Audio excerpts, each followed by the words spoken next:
Mangwanani akanaka muri yeZimbabwe, tinokuchingamidzai zvekare kune chimwe chirongwa panopa Facebook Secrets and Confessions. Kuri sei kwose kwamungava muri kumativi mana enyika, regai tibva tapinda mumamessages edu atadzoka takakubatirai. Nhasi uri musi wa5 January, matova ekumabasa here kana kuti muchiri paholiday. Uyai nenyaya dzenyu kana muine mascandals amakaita kana kuti zvamakanzwa mafamily secrets, please bring those confessions. You can reach out to us kuTikTok zvekare nekuFacebook. Message yedu yekutanga yakamira sekudai: hanzi makadi zvenyu mukoma, ndinokumbirawo kuti munge muchindiposterawo nyaya yangu makaviga chitupa changu. Isusuwo tiri varoi uye zvekare tine hari dzedu 8. Hari idzi ndidzo dzatinoshandisa kuroya vanhu kudunhu rekwedu. Mugrupu redu tiri 5. Ininiwo ndine chidhoma changu chandiinacho. Chidhoma ichi ndakachisiyirwa nagogo vangu. Chidhoma ichi pandakachisiyirwa nagogo vangu vakandipa yainge iri petcoat yavo yainge iri yebrown. Saka chidhoma chavo chainge chichigara papetcoat iyoyo yebrown. Mushure mekunge gogo vangu vashaika, ndakaipiwa nasawira wavo nekuti vakati vatanga kurwara vakabva vachizoenda vakabva vachizonotaura nasawira wavo, vakamuudza kuti vainge vasarudza kuti ini ndinge ndichizotora chinzvimbo chavo muclub yevaroi. Vainge vakagara vakanditemerera nyora imwe chete. Saka kana uine nyora 1 unenge uchishandiswa nevaroi, kana vaine kwavanenge vachida kuenda vanokwanisa kukugadha sebhiza kana kukushandura kuita bere kana kuti motikari, vofamba vakakugadha vachienda kuvillage kwavanenge vachida kunonoroya vanhu. Saka ndainge ndakangotemererwa nyora imwe chete nagogo vangu. Saka after tabva mukuviga gogo ndopandakabva ndachizonzwa sawira wagogo ava kuti kwandiri ainge achida kuti ndige ndichizosvika kumba kwake. Ndakazoenda kumba kwake in secret because akanditi vanhu ngavasazviziva kuti uri kuuya kumba kwangu. Saka ndakangoita feeling munyama dzangu kuti it had something to do nezvandainge ndichazopiwa nagogo vangu, because ndainge ndakatombovarota vakati pane zvauchazopiwa namai kunashe. Saka ndainge ndichitozviziva kuti pane zvavainge vakasiyirwa nagogo vangu. Saka ndakazoendako kumba kwavasawira vagogo vangu ndokubva vachizondipa petcoat. Vakanditi ndinge ndichiipfeka. Pandakaipfeka mukoma, ndakanzwa rimwe simba rakanyanyisa. Ndikazobva kumusha ndikadzoka kuHarare nemurume wangu ndiinayo petcoat iyoyo. Zvino ndaifanira kuti ndige ndichingogara ndakaipfeka nguva dzose kusvika murume wangu azondibvunza kuti mukore uno muchiri kuita zvekupfeka mapetcoat hazvisi attractive. Saka ndakabva ndachizotaura neshamwari dzagogo vangu, vakabva vachizondiudza kuti ndige ndichitenga chidhori. Ndakaenda ndikanotenga kababy doll kangu. Kababy doll aka kandakatenga ndiko kakabva kachizogadzwa mweya wechidhoma icho chandinoshandisa. Saka chidhoma ichi chinogara pachidhori changu chandinongogara ndakabereka kumusana kwangu. Most of the times ndinotopfeka hembe dzinenge dzakaita maoversize kuitira kuti vanhu vasazviona kuti ndinenge ndiine kadhori kandinenge ndakabereka. Kadhori aka dzimwe nguva ndinoita kekubhabhura ndakakasungirira muchiuno kana kuti padumbu. Dzimwe nguva ndinokwanisa kungokabereka kumusana kwangu, ndobva ndasunga zambia rangu, ndobva ndapfeka dress rangu. Apa ndagara ndiine muviri wakakura. Saka kana ndakapfeka madress angu iwawo maoversize hazvizombooneki kuti panenge paini chandinenge ndakasungirira muchiuno mangu kana kuti kubereka kumusana kwangu. Saka tine hari dzedu 8 dzatinoshandisa. Kunoku kuHarare ndine hari imwe chete. Dzimwe nguva ndinombopindamo muhari imomo ndotobhururuka kutodzokera kumusha kana paine meetings awo atinenge tichifanira kuti tinge tichiita. Sezvamunoziva kuti uroyi ndehwekusiyirana, saka dzimwe shamwari dzagogo vangu dzakazofa, vamwe vakasiyira vazukuru, vamwe vakasiyira vana vavo vasikana. Saka tiri kungoramba tichienderera mberi tichibata mabasa awo ainge achimbobatwa nanagogo nanaamai vedu. Saka hari idzi ndidzo dzatinoshandisa. Tinoti kana zuva rava kuda kunovira, ndinokwanisa kungodira hungava huri hupfu hwezviyo muhari, ndototanga kutokurunga ndisina kuisa mvura. Ndichikurunga kudaro ndinenge ndichitotaura zita remunhu uyo wandinenge ndichida kuti ndinge ndichizoroya musi iwoyo. Then usiku ndipo patinozotora zvidhoma zvedu toenda kumba kwemunhu watinenge tasarudza kuti pamba pake pange pachizoita paplayground pedu. Ndiyo secret yangu mukoma. Handingatauri zvakawanda nekuti ndinotya kuzozvifumura kana kuzofumura vamwe vangu, nekuti kana ukazvifumura usina masimba akawanda kikiki seni, so ndingori nechidhoma chimwe chete ndicho chinondirwira hondo dzangu dzose. Saka kune vamwe varoyi vanenge vaine zvidhoma zvakawanda, akakutumidzira zvidhoma zvake kana chako chikakurirwa unotoiswa pachijana wotodyiwa nevamwe vako uri mupenyu. Hey, vedare ndo message iyo yandakatumidzirwa ichibva kuna vanzvadzi vedu. Zvakangoma hazvo vedu we, hanzi inini handina zvombo zvehondo zvakawanda, saka ndinotya kunyanya kuita too deep ndichirondedzera mamwe marituals atinoita nemhiko dzandinofanira kuti ndige ndichitevedzera, nekuti ndinenge ndava kufumura vamwe vangu. Saka hanzi handizivi kuti vamwe vangu vanozoti kudii nekufumura kwandinenge ndavaita. Hanzi zvinoda uri munhu anenge agara aine zvinhu zvake uine zvakawanda zvidhoma. Strange things they do happen in this world. Munoti kudii nenyaya iyi vedare? Regedzei tibva taenda panyedu inotevera. Nyedu inotevera yakamira sekudai. Hanzi chikwambo changu chava kuda ropa vehama, ndibetsereiwo mukoma. Pari zvino ndiri kugara ndiri muno munyika yevatorwa, nyika yeSouth Africa. Ndakauya muno muSouth Africa mainge muri muna July. Pandakauya kuno ndainge ndichitoedza kutoti ndinge ndichitotiza mabasa angu andakasiya ndakoromora kuZimbabwe.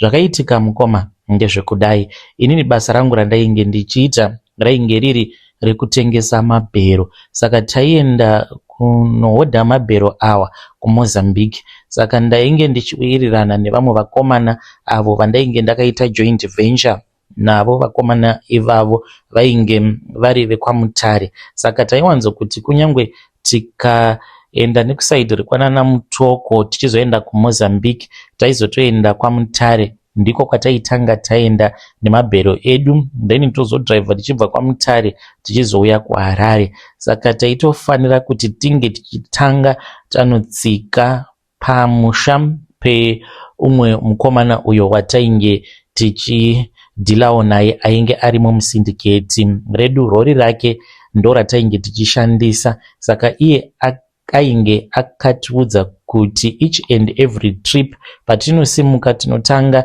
tanotsika ivhu repamusha pavo, then tobva tachizoenda kuMozambique. Patinodzoka futi tisati taburutsa kana anything, tinotanga tatsika ivhu repamusha pavo. Saka kunyangwe tainge tichiita maroundabout akawanda kudaro, but profit yainge ichibuda. Vakabva vachizondiburitsa musindicate nekuti ndini ndega ndainge ndisina mishonga yandainge ndichishandisa.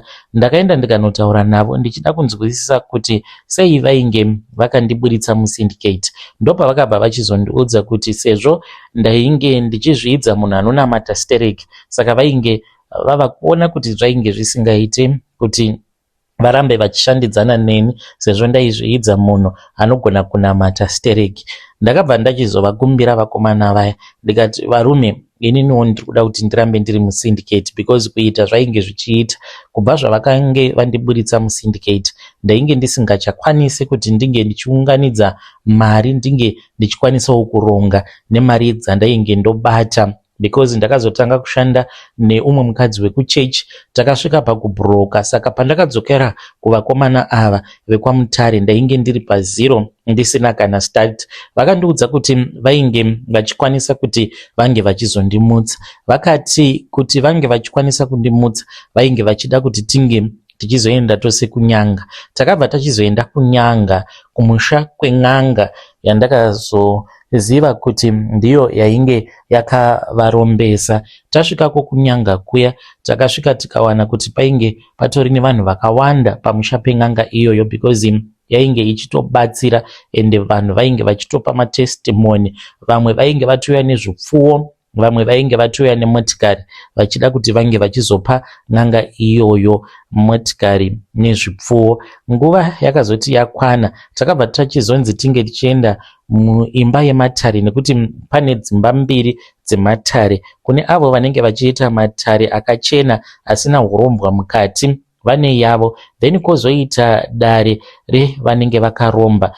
Takaendeswa kukicheni. Tapinzwamo mukicheni mukoma ndakaona kuti mainge muine shato yainge irimo, uye zvekare tichingogara pasi takabva tachizonzi taifanira kuti tinge tichizonwa ropa rainge riri mukapu. Tose takanwiswa ropa nen'anga yacho iyoyo. Ndakabva ndachizonzi ndinge ndichinyora mazita evanhu vatatu vandainge ndichida nemwoyo wangu wose. Mukomanashe ndakanyora zita raamai, ndikanyora zita rasekuru hanzvadzi yaamai vangu nekuti ndakakura ndichigara pamba pavo. Ndivo vakanditora vakandibvisa kumusha ndikatanga kuenda kuboarding school from form 5 to form 6 ndainge ndiri kuboarding school, ndikazoenda kuuniversity asi handina kukwanisa hangu kuzopedzisa zvidzidzo zvangu nekuda kwekushayikwa kwemari. Saka ndaivada sekuru vangu ivavo zvisingaite, nemudzimai wangu ndiye wenumber 3 wandakazonyora. Saka ndakabva ndachizopa sekuru bepa randainge ndanyora mazita evanhu vandainge ndichida kuchekeresa. Pandakangovapa mazita iwavo mukoma, pakabva pachizobudikira imwe mhuka. Mhuka iyi zvayainge yakaita yainge iine nyanga dzainge dzakaita sekunge dzemombe. Musoro wayo wainge wakaita kunge musoro webere, but uchitoona kuti ichi chimunhu ichi.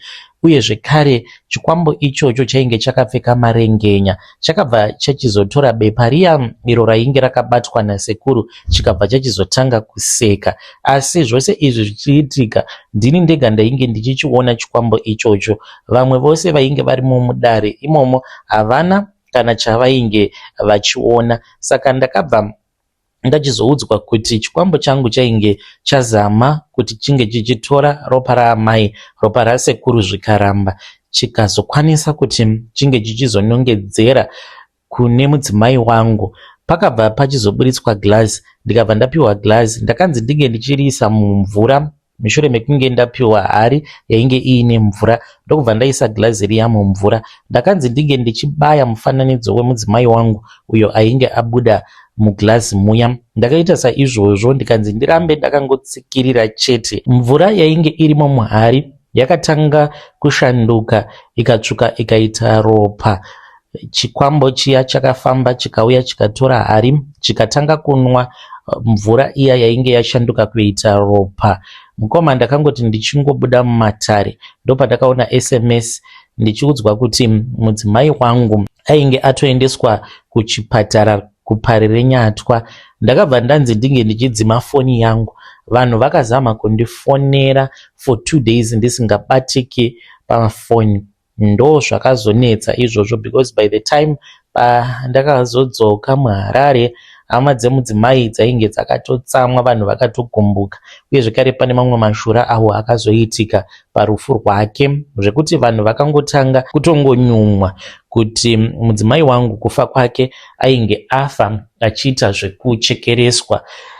Takamuviga mudzimai wangu but ndakaramba kuti ndinge ndichiramba muona panguva yebody viewing, nekuti ndainge ndakanzi nasekuru vacho haufaniri kuti unge uchizoona chitunha chemudzimai wako. Saka vanhu vakangova very suspicious. Ndakangoita sekunge munhu ari kurwadziwa, ndichichema ndisingadi kuti ndige ndichienda kwainge kuine bhokisi rake vanhu vachiita body viewing yekupedzisira, but handina kuswedera padhuze nekofini rake. Kunyangwe kukanda mavhu muguva, handina kuda kukanda mavhu muguva because ndainge ndakanzi handifanire kuti ndinge ndichiita saizvozvo, nekuti mweya wake waizotanga kuronda gwara ndozotanga kuona chipoko chake. Saka it was very suspicious. Ndakazotobvako ndichitoita zvekutotiza, dai yainge isiri shamwari yangu ivava vakomana vakandirombesa, ndiye akatongonyumwa akati pinda mumotikari, panapa pasina kumira zvakanaka. Ndikazobvako ndichitoita zvekutotiza.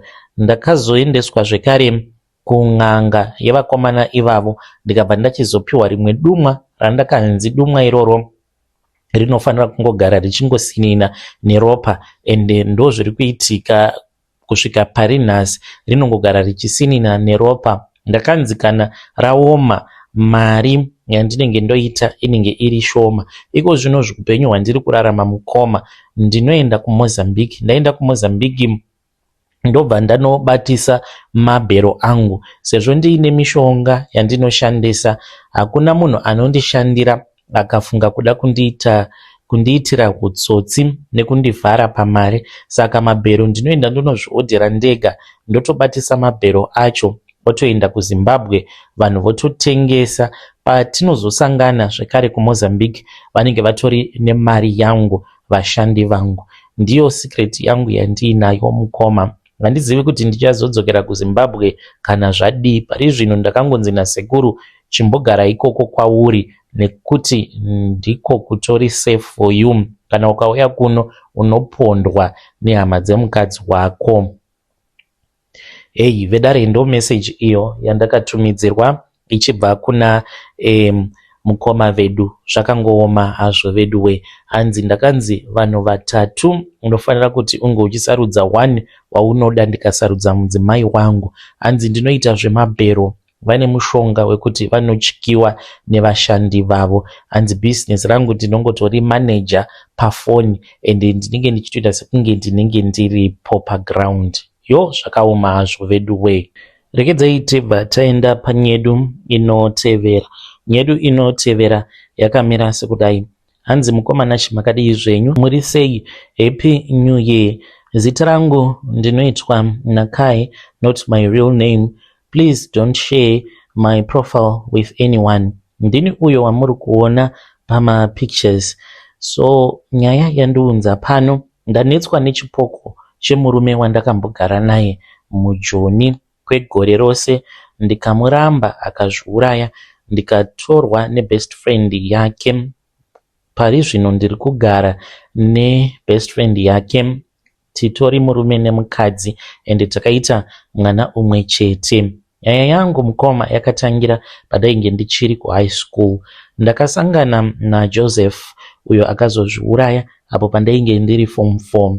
Tasangana paFacebook pano, akabva achizondipfimba. Ndikamuudza kuti ndainge ndichiri mwana mudiki. Akati zvainge zvisina basa, ainge achida kuti ndinge ndichizoendako kuSouth Africa. Ndikati kwete, ndichiri mwana mudiki, ndoda kutanga ndanyora maexams eO level. Akati it's okay.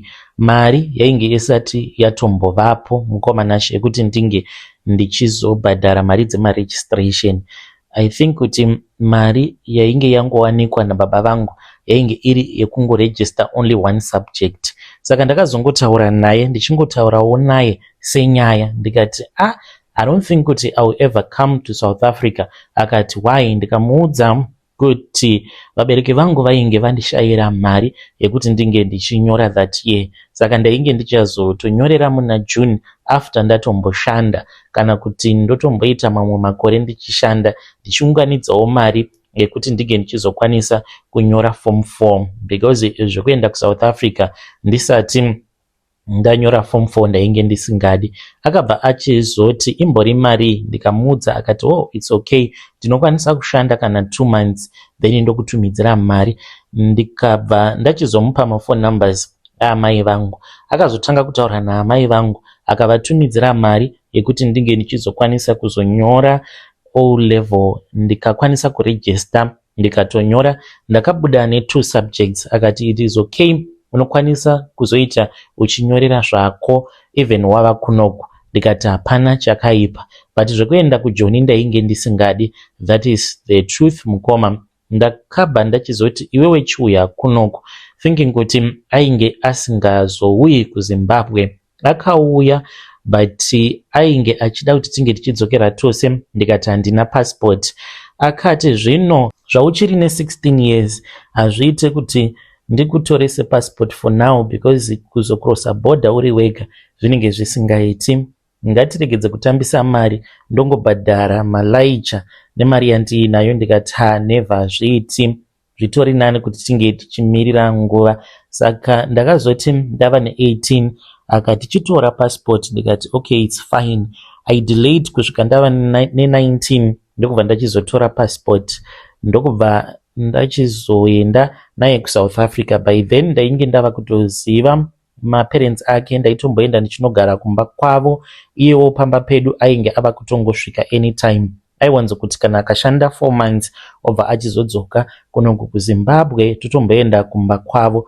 Ndainge ndatova mukadzi wake. Ndaiti kana ndikabatira pamuviri ndaibvisa, ndobva ndamunyepera kuti ndaita a miscarriage. He used to believe everything that I used to tell him kuti zvechokwadi ndinenge ndaita a miscarriage. Saka akabva achizonditora ndikaenda naye kuSouth Africa. To tell you the truth, pandakaenda kuSouth Africa mukoma, ndakatoenda kuclinic ndiri ndega, ndikabva ndachizoiswa Jadel because I was not yet ready to have a child with him. Ndainge ndakangomushora nekuda kwebasa raainge achiita. Ainge achishanda paPrize achiita zvekudriva matruck.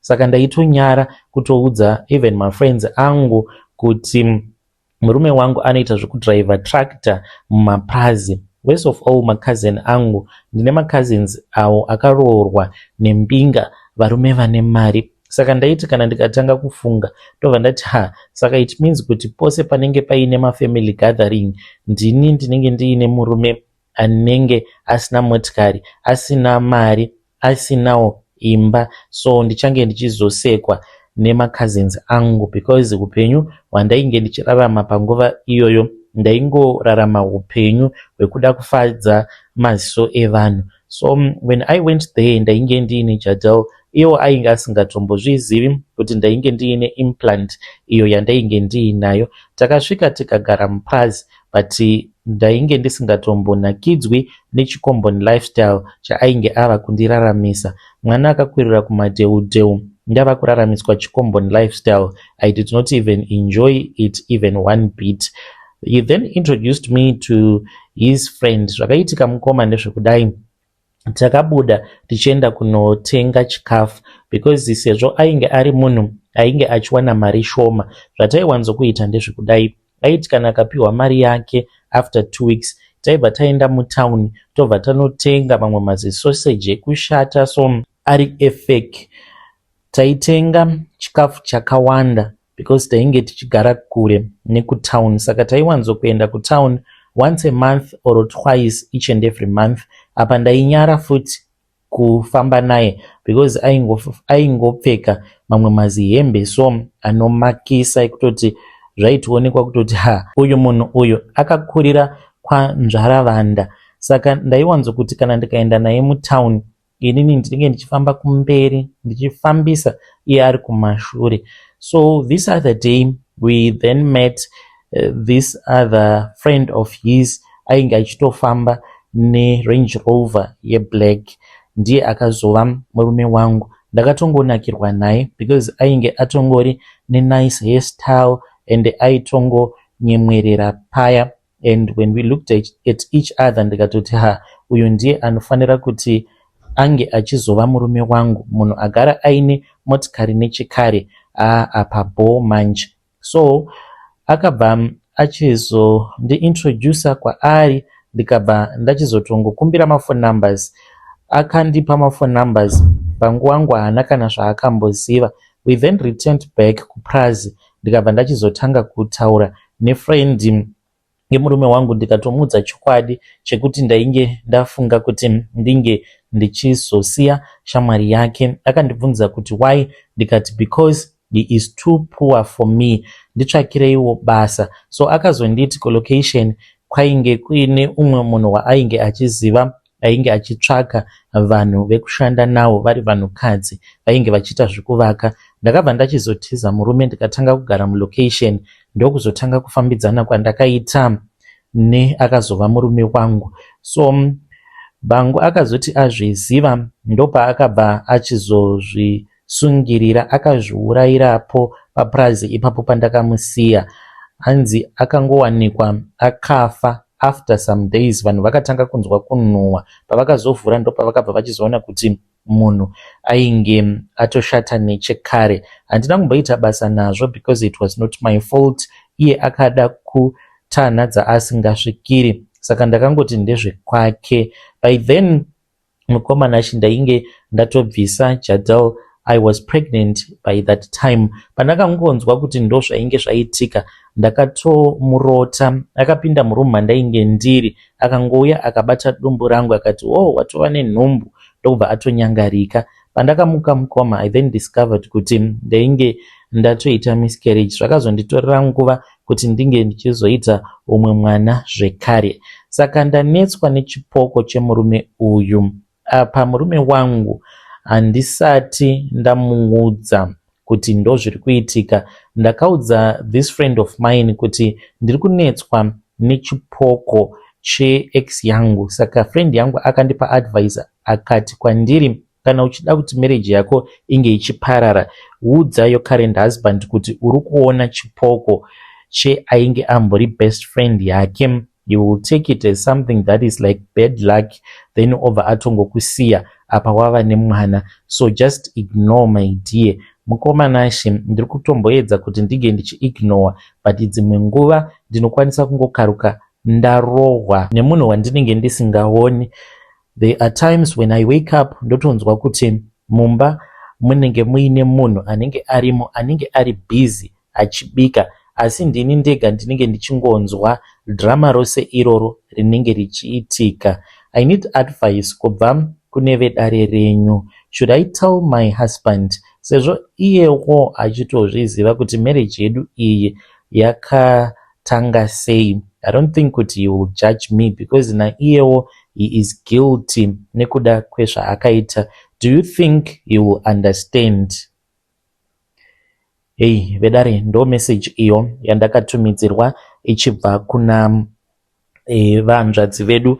Ngatitaurei naye mwanasikana uyu mucomment section. Zvakangooma hazvo veduwe. Hanzi ndakachiva mari. Hanzi murume uyo akazovaroora ane mari yakawanda and she is living a comfortable life, but vari kuti hanzi it is very hectic pamba pavanogara. Hanzi vanogara mumansion, saka most of the times kana vakasiwa vari vega, hanzi ndinotosarudza kuenda kunorara, kungava kuri kulodge, nekuti kugara mumba ndiri ndega, marooms akawanda kudaro, hanzi ndiri ndega ndinenge ndichitya. Asi kana vari mu1 room, hanzi zvinenge zviri nani, nekuti vanokwanisa kuona kuti zvacho zvinenge zvichida kuvataka zvinenge zvabva nepi. But hanzi mumba imomo vanongonzwa kana mavoices evanhu vanenge vachitaura mune mamwe marooms. Yo, zvakaoma. Ngatitaurei navo mucomment section. Regedzei tibva taenda panyedu inotevera. Nyedu inotevera yakamira sekudai. Hanzi mukomana makadii zvenyu? Ndiri murume uye zvekare ndine makore 36 years kuberekwa. Ndauyawo pano ndiine secret yandiinayo. Confession yangu yakamira sekudai. Ndaiva ndiine urongwa hwekuchekeresa musikana wangu. Ndaifanira kuti dai ndakamuchekeresa muna November. Iko zvino zvitava muna December. Zvakatoramba izvi baba. Miko dzandava kufanira kuti ndige ndichizadzikisa ndedzekuti ndige ndichirara nebenzi, but benzi iri rinofanira kunge riri munhurume seni, ndiko kuti ndinge ndichiregererwa nekuzadzikisa mhiko dzangu. Kana ndapedza kuita saizvozvo, ndiri kufanira kuti ndige ndichizoenda kuMozambique uko kwandakanoromba. Kana ndaendako kuMozambique then ndobva ndachizochenurwa, vanoti kuchenura, asi handifanire kuti ndige ndichigeza kubva zuva iro randicharara nebenzi ndobva ndachizoenda kuMozambique. Ndinofanira kungofamba netsvina ndakadaro.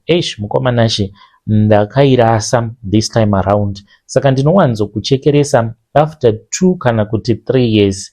Ndinofanira kuti ndige ndichitsvaka musikana uyo wandinorara naye. Musikana iyeye wandinenge ndarara naye, then iye anozofa, anokwanisa kungoita kensa yemuchibereko kana kungotanga kungorwara nehumwe urwere hwekuti kunyange akanzi aenda kuchipatara, vana chiremba vanotadza kuziva kuti chii chiri kumboitika paari, ari kunetswa neurwere hwakaita sei. Vasikana nevakadzi vazhinji vandakachekeresa chakazovauraya, it was wrong medication. Ndine umwe musikana uyo wandakabva mukuchekeresa but muxhosa wemunomo muSouth Africa. Musikana iyeye akaurawa newrong medication. Akangoita heart attack nekuda kwemapiritsi awo aainge onwa, vachifungidzira kuti ainge aine humwe urwere uhwo hwaainge asitomborina nekuti zvainge zviri zvepamweya zvainge zvichimunetsa. Musikana iyeye ndakasangana naye mune imwe club kuSenton. Chakangondibhohwa paari ndechekuti akandiratidza kuti she is after money. Ndakange ndakatogara naye bho paya, tatowirirana kuti tainge tichazoenda tose, atondiudza price yaainge achida plus nekuzomutengera doro. Pakazoya mamwe maNigerian, ndakazoona ava kungotarisa kutable kuya kwainge kuine maNigerian because vainge vaine madoro avo anodhura matropes nemaHennessy awo avainge vakazadza patable yavo, saka ainge ava kungotarisa ikoko. Then ndokubva achizotongochonyewa nomumwe muNigerian akandinyepera kuti ainge achida kumboenda kubathroom. Ndikati iri bho. Akabva achizongoti achibva kubathroom akatongotora kahandbag kake ndokubva atoenda patable yemaNigerian akatogara ipapo akatotanga kutonwa doro navo. Saka vakazongomusiyawo vakatora vamwe vasikana vaifamba vari group. Then akazodzoka patable pangu akati sorry what handina kana kumbozviteerera, but semunhu ainge ari patarget ndakati iri bho, I have forgiven you. Tikabva tichizotanga kunwa doro. We then went to a place tikarara tose, ndikasiya ndamuisa poison muchibereko, akazotanga kurwara too bad. Akatombondifonera achindibvunza kuti ndainge ndisirini here. Akati kwandiri, Howard, hausiriwe here, wandikuvadzisa because ndiri kurwara. Iye aifungidzira kuti maybe it was an STI. Ndikati handina chandinoziva, enda kuchipatara. Akaenda kuchipatara achifungidzira kuti ane STI. Vakamutesta akabuda asina kana chirwere chaainge ainacho. Kubva ipapo akazotanga kurwara too bad. Ndakazongomuona ka1 ndainge ndava kuda kupedzisa munhu. Ndakatoenda kuchipatara kwaainge ari, akazofa a few days later. So ndagara ndakazoudzwa nechikwambo changu kuti ndiri kufanira kuti ndinge ndichitsvaka zvekare umwe musikana wandainge ndichifanira kuti ndinge ndichizochekeresa zvekare. Saka ndakazosangana nomumwe musikana paTikTok. Ndakangonakidzwa nemavideos ake zvekare nekuti ainge asina malikes nemafollowers akawanda, because pandinenge ndichitsvaka vasikana vekuchekeresa ndinotsvaka vanenge vaine maprofile anenge aine mafollowers mashoma, 1000 2000 followers, because ivavo ndo vandinenge ndichiziva kuti most of them vanenge vari honest vachitotsvakawo true love.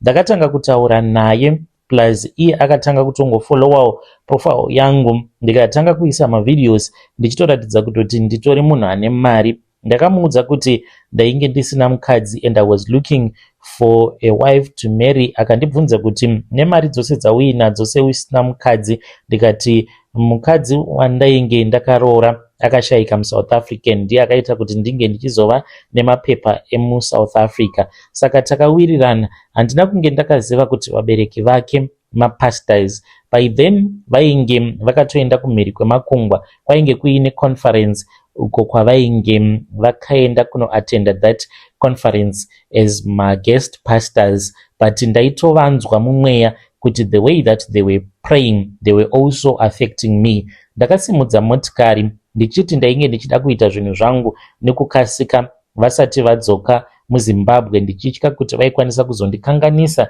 neminamato yavo. Ndiri muroad mukoma ndatova kuZimside, pazvakaitikira handichatauri hangu. Ndakati ndichidriver, semunhu akaromba ndinotya kufamba usiku because ndinoona zvingava zviri zvipoko, varoi, I can see everything. Saka ndinongofamba masikati ndinodriver. Kana ndikadriver ndikaona kuti zuva rinenge rava kudoka, I make sure kuti pandinozopaka motikari yangu panenge pari padhuze nepanenge paine marooms ebooking, ndorara, then ndozomuka mangwana makuseni kuma5 ndinenge ndatova paroad.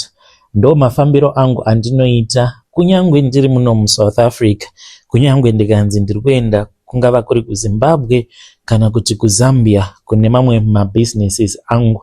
Mutemo wangu ndewekuti handifambi usiku. Ndakati ndiri kuZimside paya ndainge ndiine zvivindi zvekuti ndiri kufamba masikati. Ndakangokaruka ndatoona umwe murume uyo akangomira pakati peroad. Pandakaedza kuti ndige ndichimunzvenga murume iyeye, ndokubva ndatongobuda muroad ndikatongonorova muti. Handizivi kuti ndakabuda sei mukomanashi, asi Ford yandainge ndichifamba nayo ipapo yakabva yaita beyond repair.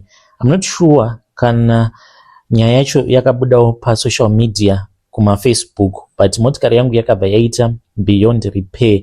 Asi chakandinetsa mukoma ndechekuti ndakabuda muaccident iyoyo ndainge ndisina kana scratch.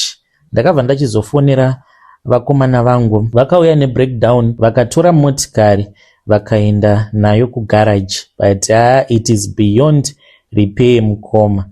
Ndo secret yangu yandiinayo. Minamato yevabereki vake ndiyo yakamubatsira musikana iyeye. Handina kana kuzomboda kuzoita contact naye zvekare.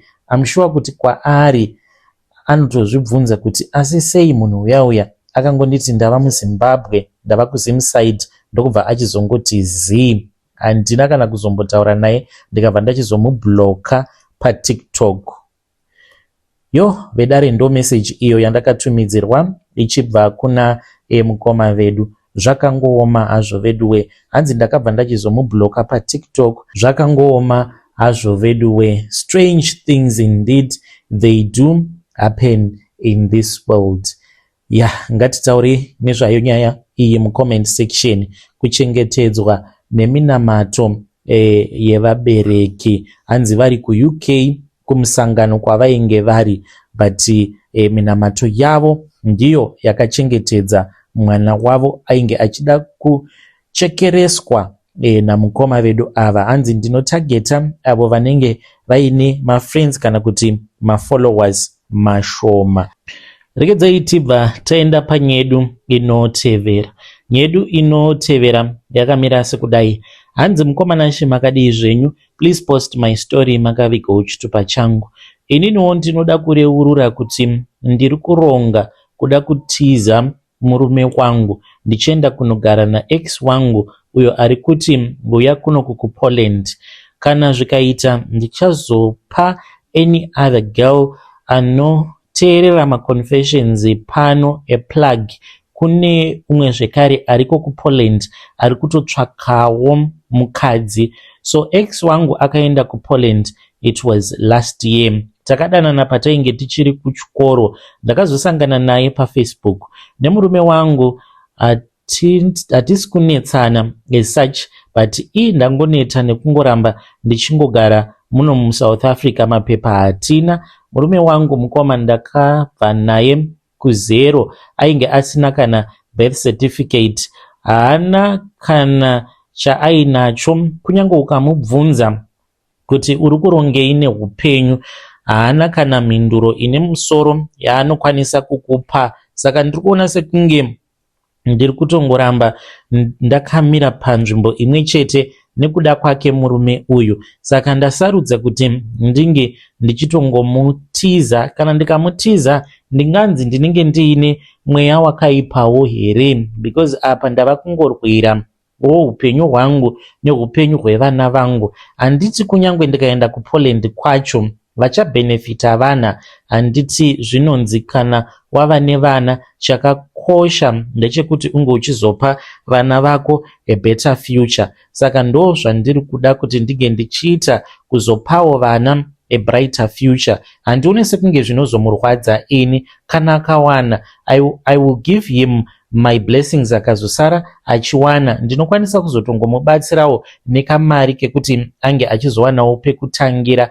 But I want to move on mukoma, because munhu wangu ari kuPoland akatondipa date akanditi by this date unofanira kunge wava kunoko. Kana usingakwanisi gara wandiudza, ndotsvaka hangu umwe munhu anenge ari willing. Ndakataura namama vangu vakati maropafadzo akadaro ungazowanikwa here uchimarasa maropafadzo akadaro? Mama vangu kutaura kudai vava kutotaura nemukwasha wavo mutsva. Vanogara vachingoseka havo vachiti ndava nevakwasha vaviri. Wanguwo murume anotiwo akawanawo ka20 US otumidzira kuna amai, then avowo vari kuchando, aiwa avo ndiwo vanopiwa ruremekedzo rwose. Amai vangu vanoita sekunge vachapfugama kana vachitaura naex wangu, because anenge achinyatso kuvaudza zvose izvo zvaari kuda kuti ange achizovaitira in the future.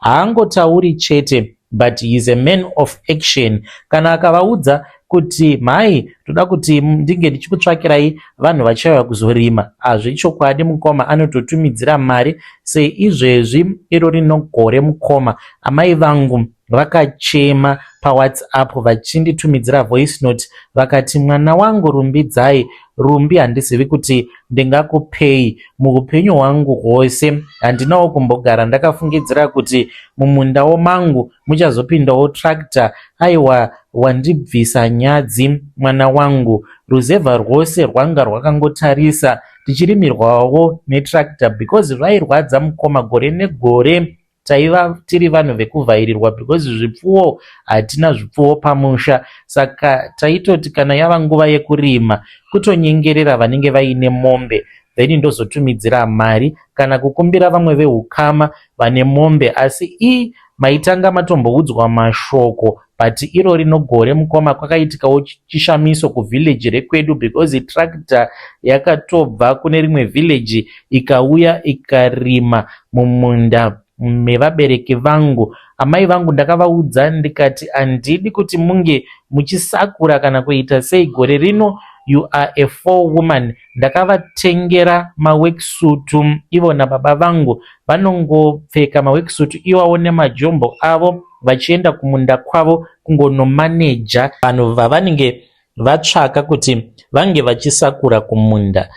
Saka kunyangwe mbeu chaiyo mukomanashi yakatobva kuHarare. Pakadaro mungashorawo here amai vangu kana vakasapota decision iyi yandafunga kuti ndige ndichitora. Nemurume wangu hatina kana chituku chimwe chete zvacho chatimbori nacho, kungorarama tichingoenda takamirirawo zuva rekufa. But Mwari makaita zvenyu. Ndinoti kana ndikataura nabhe wangu wekuPoland ndinobva ndatsvaka song yekuti kana Mwari akurangarira. Ndinoifarira song iyoyo. Mazuva ano iri kuita kumeka sense. Kana muchitodawo plug mukomanashi mutotaura neni zvakanaka, ndinokwanisa kuzotokutsvakirai wo plug yekuti munge muchienda kuPoland mukatobuda bhobho paya. But what I promise you is kana ndikaenda kuPoland be unfriend yake is a citizen wekuPoland ikoko ari kutsvaka chibaby boy. Yo vedare ndo message iyo yandakatumidzirwa ichibva kuna vahanzvadzi vedu. Hanzi ndibatei zvakanaka pano pachannel nekuti ndine plug yekuPoland. Vari kuda kuzotipa plug yekuPoland, tipeiwo vakomana plug yacho yekuPoland. Hanzi ndibatei zvakanaka mucomment section. Vegedzai tibva taenda panyedu inotevera. Nyedu inotevera yakamira sekudai. Hanzi mukoma muri sei zvenyu? Ininiwo secret yangu yakamira sekudai. Ndiri pfambi yemubhawa, handina zvandinoramba. Kunyangwe munhu akati kwandiri rara nechikwambo changu, ndinongoti iri bo woza nayo mari. Zuva randisingakanganwe mainge muri mugore ra2012. Ndini uyo ndaenda hangu paZindoga ndichida kunotsvaka varume vaizondikecha. Ndakasvika paZindoga around 8 p.m. kwainge kwakadhakwa zvezuva racho iroro plus kwainaya, saka mubhawa mainge musina vanhu. Ndakapinda mubhawa ndikagara zvangu ndichitotaura nemamwe mahure ainge arimo mubhawa imomo. Then ndokubva ndachizodaidzwa nomumwe mudhara ainge ari wechikuru mudhara iyeye. Akandiudza kuti ainge abva kwaMurehwa. Ndikati mabva kwaMurehwa, saka kuno mauya kuzoitei nhai mudhara? Akanditi ainge aine fodya dzake dzainge dziri kwaBoka kuma-auction floor, but dzainge dzisati dzatengwa. Apa kwekurara ainge asina, saka ainge asarudza ini kuti ndige ndichizonorara naye kumba kwangu. Ndakabva ndati iri bo, ko mune mari iko nhai mudhara? Akandiudza mari yandakaona kuti yainge iri bo. Takabva kwaZindoga, ndakaita zvekuhaya motikari ndokubva ndachizoenda naye kwandainge ndichigara. Tasvika takageza tikatombodya ndokubva tachizopinda mumachira. Takarara tose. Akati kwandiri, kana uchida kuwedzerwa mari ndoda kuti unge uchirara nedzvinyu rangu. Akaburitsa dzvinyu rainge riri mubhegi mukoma. Ndakaita zvivindi, handina kana kumboramba. Ndokubva ndamuti hapana chakaipa. Akabva achizotora dzvinyu iroro akariisa padumbu pangu apa. Rakatanga kufamba rikaenda pakati pemakumbo angu. Chakandishamisa ndechekuti ndakatonzwa sekunge ndiri kutorara nemunhurume. Usiku hwose handina kuzorodzwa naro dzvinyu iroro. The following day akanditi chindiperekedza tiende kunotengesa fodya. Takaenda tose mukoma. I could not even believe it. Paakazondipa $300 on top of $100 yaainge andipa the previous night. Ndo zuva randisingakanganwe iro randakarara nedzvinyu rainge ritori nesikarudzi. Yainge iri black but yakatoita sikarudzi yemunhurume. Yainge iri dhafu yakakora yakareba zvekare. Ndakazomboita nguva mukoma ndichizvidemba because ndainge ndava kuti pandinenge ndiri kumaperiod ndairwadziwa nechibereko too bad. Yo vedare ndo message iyo yandakatumidzirwa ichibva kuna vahanzvadzi vedu. Hanzi zuva randisingakanganwe.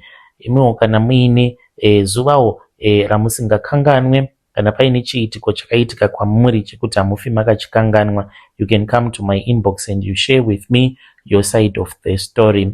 Rekedzai tibva taenda panyedu inotevera.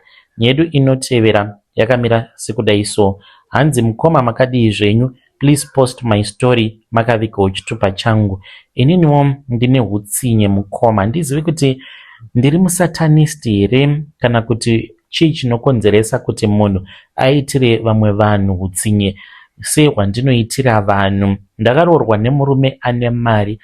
Ndakakurira munhamo mukoma. Taishungurudzwa nevamwe vatete vainge vakavenga amai vangu, saka vainge vaine mari vatete ivavo. Taiti zviya kana tikashaya kana zvokudya taienda kumba kwavo tichinokumbirawo kana zvokudya but vaitotinyima. Saka ndakazongoitawo laki ndikazoroorwa nemurume ane mari. Kunze kwekuti ndinge ndichinzwira vanhu vanotambura tsitsi. Ndakavenga vanhu varombo mukoma. I hate izvi zvichembere zvinongofamba zvichitengesa mutauni. Kana ndichitodhiraivha mukoma ndikaona chichembere chinenge chakagara pamusika, ndinonzwa kana shungu dzekuda kubuda kana murodhi ndichinonochitsika zvese nekuparadza chimusika chacho. Ndinenge ndichingoridza tsamwa kana murume wangu anogara achindibvunza kuti ko vakakutadzirei vanhu ava. So this year ndo zvandakazoita mukoma. Mukoma, inini nditori nehutsinye. Nhasi musi wa30 December ndati ndige ndichingoreurura gore risati rapera. Please mukoma, musazoshare even my contacts that I have given you. Hutsinye hwandakaita mukoma ndewekuti ndakaitira dhodho mubeef yandakabika. Ndakatobika riri bhodho pamoto. Ndakatoenda kubuchari ndikatonotenga beef yangu yakawanda, ndikatobika sadza, ndikapakura sadza iroro ndichiisa mumakelites.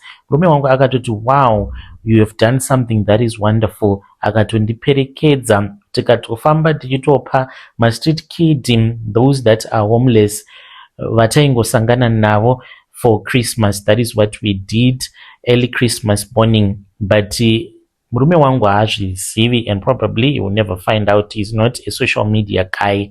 Saka pandakabva kunotenga beef kubuchari, that was when pandakacheka beef yangu zvakanaka. Then ndakati ndichibika, ndikabva ndachizopinda mumba, ndikabva ndachizoenda kubathroom. Ndainge ndiine lunchbox yandainge ndiinayo. Ndakabva ndaitira dhodho mulunchbox imomo, ndokubva ndachizotora lunchbox iya apa ndainge ndakatovhara muromo wangu nemask ndichitya kunhuhwirwa. Ndikabva ndachizotora maspices ndikamwaya maspices mudhodho riya, ndokubva ndachizobuda panze. Ndakatombodzinga vana pamoto wangu ndikati chimbopindai mumba mumbonoona makatuni, hey, toda kusara ndiri 1. Saka ndakabva ndachizotora dhodho riya ndikabva ndachizongokandamo mubeef imomo, ndikakodzonga ndikakodzonga zvikasangana nemaspices. Saka zvainge zvava kuita gravy like. Ndakatoudza vana nemurume kuti handidi kana kuona anodya chikafu ichi, ndichakubikirai chenyu. So chandakavabikira ivo ndakavabikira mumba nestove, but ichi chandakapa mazipenzi street kid awa ndakachibikira panze. After we had cooked, then my husband assisted me, tikapakura tichiisa mumakelite. Then ndainge ndiine tumapaper bag twandakatenga each and every kelite, ndaikanda kaspoon uye zvekare nekachigubhu kemvura. And then we went into town semunhu ane mwoyo wakanaka, ndichipa mastreet kid chikafu paXmas. Like I'm telling you, zvinhu zvakatobva mukuitika musi wa25, nhasi uno uri musi wa30. Damn it, I feel so guilty nekuda kwezvandakaita mukoma. I'm such an evil person. Yo vedare, ndo message iyo yandakatumidzirwa ichibva kuna vahanzvadzi vedu. You are an evil person. You are the she devil herself. Ngatitaurei navo madha ava. Zvakaoma hazvo vedu we. Kunyange tikati vahanzvadzi vedu, I don't think she even deserve that. Nehutsinye wakadai, zvakaoma. Hanzi ndakatopfeka mask ndikatoenda mutoilet ndikatoita yandakaita ndikanokandira. Yo akomanaka kunzouko kune vanhu vane hutsinye. Pakaipa. Hanzi ndakafamba ndichipa vanhu chikafu paXmas. Kana kuri kunzi wakapiwo sadza nebeef nezvimaveji zvainge zviri mukelite nekamvura nekaspoon, ziva kutoti ma1 vakatodya tsvina yavo madha ava. Muchizviitirei? Makaromba here? Asi ngatitaurei navo mucomment section. Rekedzai tibva taenda panyedu inotevera. Hanzi mukomana muri sei. Ndakaromberawo shop yangu yegrocery, asi mushopu mangu miko yangu iri very simple: to never cheat on my wife and to sleep with him only kana ari kumaperiod. Dzimwe nguva dzose idzi ndinongorarama nechimhandara maoko. Ndinogara neropa iro rinogara riri muchigubhu chemazowe. Inongoita seraspberry, but chigubhu ichi chemazowe chinofanira kugara chirimo mushelf. chakangoita seraspberry asi riri ropa. Saka shelf yacho mukomanashe ndakaiisa panzvimbo pekuti hakuna anokwanisa kuti ange achizotora chigubhu ichocho chemazowe, because yish mukomanashe kana zvikaitika saizvozvo anenge atova mahwanika kikikikiki. Kuromba kwandakaita mukoma, business is very tough, especially kana ukapinda mubusiness washandisa mari yose iyo yaunenge uinayo. Patakabva kuSouth Africa mari yandainge ndiinayo it was 20k. Saka ndakabva ndachizoinvesta pa 20k iyoyo ndokubva ndachizotanga katuckshop. Yaish, ndakabva ndachizoitwa welcome to Zimbabwe. Ndakabroka mukoma within 1 month, but shungu ndainge ndiinadzo, shungu dzekuti ndirambewo ndichingoshingirira, because I am a businessman and I keep on trying kunyangwe zvikanzi zvinenge zvaramba. So ndakabva ndachizokudzwawo neumwewo mukadzi. She is a single mother who was running a very successful tuckshop padhuze nepandainge ndichishandira. Vakanditi ndiri kuona kuti zvinhu zvenyu hazvisi kufamba ende kutengerwa I can see kuti munotengerwa, but pane era iripo. Ndikati zvinondoita sei nhai mother? Vakabva vachizondiudza kuti vainge vaine umwe muprofita uyo wavainge vachiwirirana naye. Vakanditi but you have to do this for a year, mukadzi wenyu asingazvizivi. Ndikati izvozvo chete, as long as it is something that can assist me, inini mudzimai ndinokwanisa kutongovanziridza so that asambofa akazviziva. Vakanditi kana kuri kunzi munenge muchikwanisa kurana business iri muchizoshandisa nzira dzandichakuudzai kuti munge muchizodzishandisa musingaudze mukadzi wenyu, then tinokwanisa kuwirirana. Saka tainge tava kutoenda kumasowe kwamadzibaba ivavo. Madzibaba ivavo mukomanashe vanotobatsira nenzira dzose dzechivanhu kana kuti through church, nekuti vakambotanga vari n'anga, vakazongochinja zvavo vava kuzviti madzibaba, but vaitombova n'anga, like not n'anga just normal n'anga, but vainge vari tsika mutanda. Takaendako vakanditi ndiri kuona kuti iwewe une chipo chekubata mari, but pane pari kuita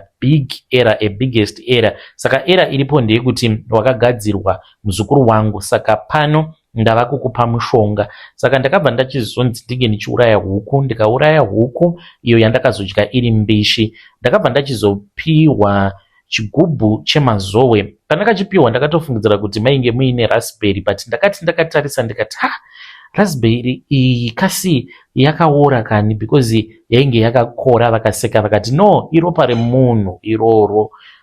Ndikati iropa remunhu? Vakanditi usabvunza zvakawanda, handiti uri kuda kuti business rako ringe richinyatsokufamba zvakanaka. Ndikati hongu sekuru mudzimai anokwanisa kutongondisiya akadzokera kuJoni, ndikuda zvinoita. Vakanditi chitora chigubhu ichi usachitya, nekuti mukati macho mune mupfana uyo achange achizokudanira macustomers kuti zvinhu zvako zvinyatsokufamba zvakanaka.